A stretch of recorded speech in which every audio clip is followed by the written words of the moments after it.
L'option militaire est brandie par les dirigeants ouest-africains après le coup d'État au Niger. La CEDEAO a ordonné l'activation immédiate de sa force d'intervention. Les autorités de Kharkiv ont fait évacuer une douzaine de villages. L'armée russe tente de reprendre l'offensive et reconquérir la ville de Kupiansk. En Norvège, des milliers de personnes sont évacuées face aux inondations et aux glissements de terrain provoqués par la tempête Hans.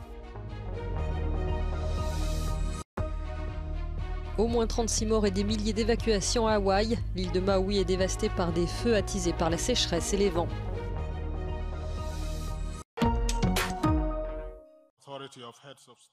La CEDEAO a ordonné l'activation immédiate de sa force d'intervention au Niger.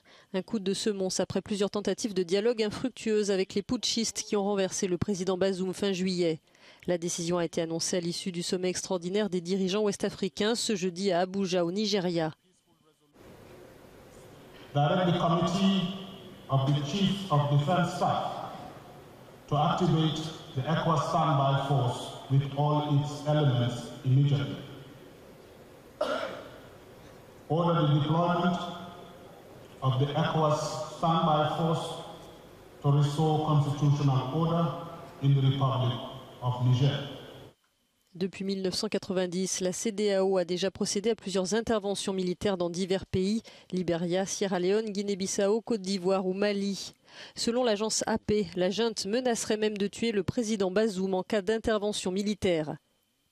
De leur côté, les États-Unis ont haussé le ton. We still recognize President Bazoum as the democratically elected president of Niger, and the conditions he is being held in right now are unacceptable. Difficile de dire pour l'heure les conséquences immédiates pour Niamey des déclarations de la CEDEAO. Le régime militaire a en tout cas formé un gouvernement juste avant ce sommet crucial.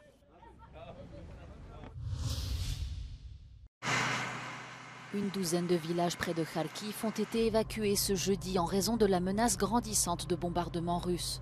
Moscou compte bien reprendre le dessus dans cette région du nord-est de l'Ukraine, considérée comme le point faible de la contre-offensive de Kiev. Plusieurs unités ont d'ailleurs été déployées pour reconquérir la ville de Kupiansk, libérée par l'armée ukrainienne en septembre dernier. На Купянском направлении штурмовые отряды западной группировки войск в ходе ведения наступательных действий улучшили положение по переднему краю. Les attaques russes se multiplient également sur le front. Dans les centres d'entraînement, les soldats ukrainiens reconnaissent que leurs adversaires ont mobilisé tous les moyens nécessaires pour freiner leurs manœuvres. Численность ихняя, в 3 раза больше, чем наша. Потому быстро продвигаться у армии нет такой возможности. Нет такой возможности. Как бы мы ни хотели, какие бы наши желания не были. It's not a game, or it's not just a news from the wallpapers or something like that. So, for my opinion, we are not moving too slow or way too fast. We are moving like in that way that we can. À quelques kilomètres de la frontière ukrainienne, le village russe de Gorkovski a été touché par des frappes de Kiev. Selon le gouverneur de la région de Belgorod, Vyacheslav Gladkov, l'attaque aurait fait 1 mort et 4 blessés. En Norvège, d'importantes inondations ont provoqué la rupture partielle d'un barrage au nord d'Oslo. Une centrale électrique située sur les rives du fleuve Glomma, le plus long du pays, a été submergée par les eaux. Pour une raison inconnue, les vannes d'ouverture de l'infrastructure n'ont pas fonctionné. Des centaines de personnes ont dû être évacuées. Siste nytt jo at elva fortsetter å stige. Men vi jobber med de samhandlingsaktørene som vi har fått med oss for å bistå oss her. Vi vet ikke hva vi faller på ennå, men det i hvert fall evakueringen vi godt i gang med, og de blir ivaretatt av politi og kommune. 7 hélicoptères ont été déployés pour contribuer à l'évacuation des habitants. Dans le reste du pays, de nombreux axes routiers ont par ailleurs été fermés à la circulation. Depuis le week-end dernier, une tempête a provoqué inondations et glissements de terrain, non seulement en Norvège mais aussi en Suède.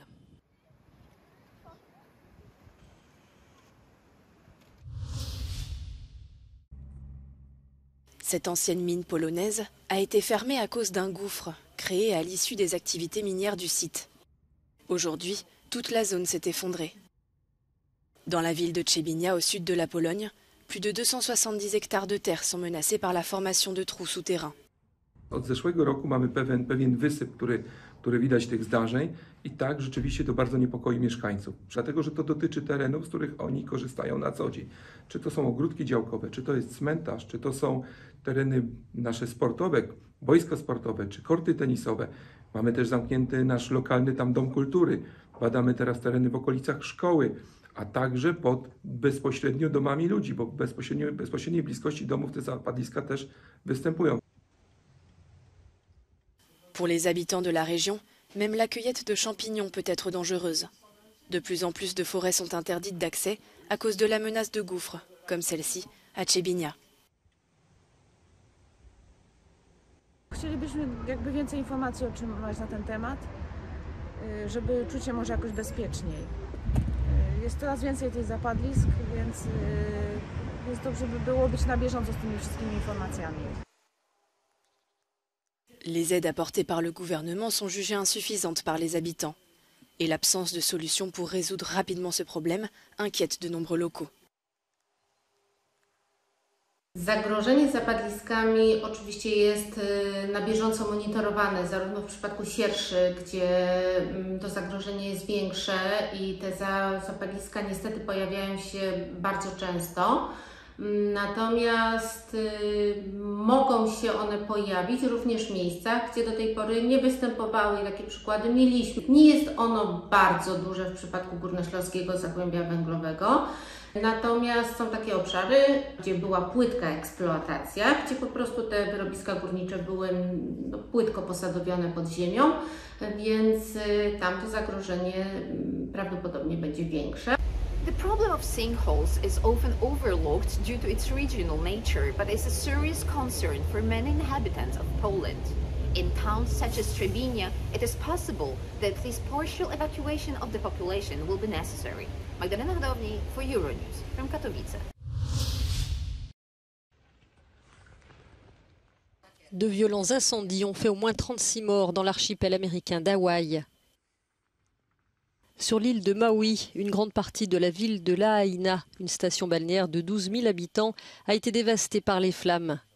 Le réseau hospitalier est dépassé par les patients souffrant de brûlures ou ayant inhalé de la fumée. Plusieurs facteurs expliquent l'ampleur du désastre. For all of the fires, they haven't been able to determine what ignited the fires. There's three conditions that we got from the National Weather Service. They call it a red flag alert. So that's dry conditions, right? So you got dry fuel, trees, plants. You got low humidity and high winds. The reason it spread so fast is there are reports of gusts of up to 85 miles per hour. So, you know, that is so fast, and that's why Maui County had such a hard time doing containment of the fire. And because the winds were so high, we couldn't provide the helicopters to do the water bucket support. Les réseaux électriques et de communication ont été très endommagés sur une partie de Maui, compliquant un peu plus la tâche des secours. La garde nationale a été activée et le président Joe Biden a annoncé la mobilisation de tous les moyens fédéraux disponibles pour lutter contre les feux.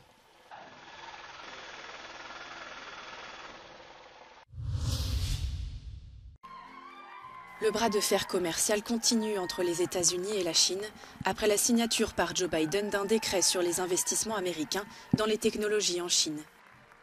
Cette décision limitera les financements des entreprises américaines dans les secteurs de l'intelligence artificielle, de la technologie quantique et de la microélectronique.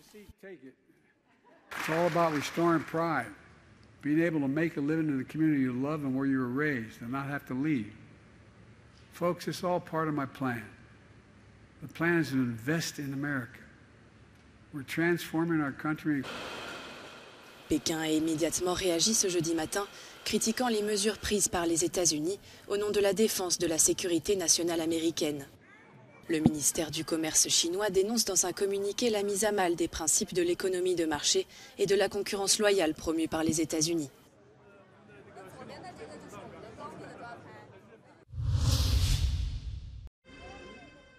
En Bulgarie, un maire soupçonné d'avoir détourné des fonds européens a été brièvement arrêté avant d'être libéré sous caution ce jeudi.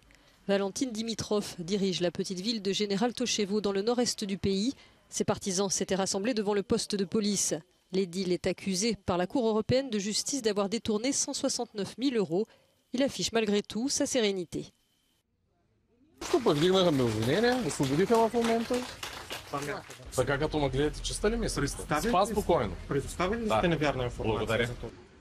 Selon le parquet européen, des informations erronées ont été données liées à un projet pour accroître l'efficacité énergétique de bâtiments résidentiels.